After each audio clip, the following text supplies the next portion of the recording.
La teinture est l'une des plus anciennes activités artistiques et artisanales qui se pratiquent un peu partout en Guinée, et notamment dans la région de Kankan. Bien qu'elle soit assez méconnue et prisée, cette activité permet à de nombreuses femmes de la contrée de pouvoir joindre les deux bouts. Nous sommes invités dans le centre d'autonomisation des femmes de Kankan, l'un des rares endroits de la région où cette activité se pratique encore. Les femmes qui viennent ici pour pratiquer au quotidien cette activité, en plus de subvenir à leurs besoins et celles de leur progéniture, cherchent aussi à participer à la valorisation du textile guinéen. Marizane Kadisso Kamara est l'une des teinturières que nous avons rencontrées, nous retrace son parcours dans ce métier. J'ai commencé cette activité à bas âge à Conakry. Ça va me faire plus de 20 ans que je suis dans la teinture. Quand je commençais à Conakry, j'étais très novice, avec la passion et le courage. Actuellement, je suis à Kankan et je continue toujours à faire de la teinture, avec d'autres femmes passionnées par ce métier. Nous présentons nos produits lors des rares événements qui se produisent ici.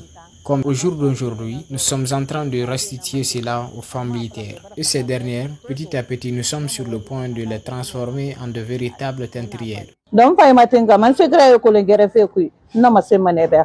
Cependant, ces femmes dans l'exercice de ce métier sont confrontées à de nombreux risques, dus au manque de certains outils, pourtant indispensables comme le manque de gants à main, cela nous fatigue beaucoup. Nous avons aussi besoin de suffisamment de bavettes et de lunettes pour nous prévenir contre les odeurs chimiques qui se dégagent au moment où nous travaillons. En tant que responsable, c'est moi qui suis obligé de mettre le plus souvent la main dans la poche, ce en dépit de la conjoncture que nous traversons, pour acheter ces tissus au marché, pour ne pas qu'on reste sans travailler. Avant, on prenait les bazins riches à 250 000, mais actuellement, si tu n'as pas 800 000, ou 850, aujourd'hui tu ne peux pas en avoir. Quelquefois aussi nous sommes obligés d'aller au Mali ou jusqu'au Sénégal pour avoir les tissus de base. Les colorants que nous utilisons durant le travail aussi coûtent très cher. Ce n'est pas du tout facile d'en trouver à Kankan. Après la teinture et le séchage, on envoie les pagnes chez les hommes qui vont les tapisser. Ça fait tout un tas de dépenses à effectuer avant que nous ayons un produit fini. Après la vente, on n'a presque rien comme bénéfice.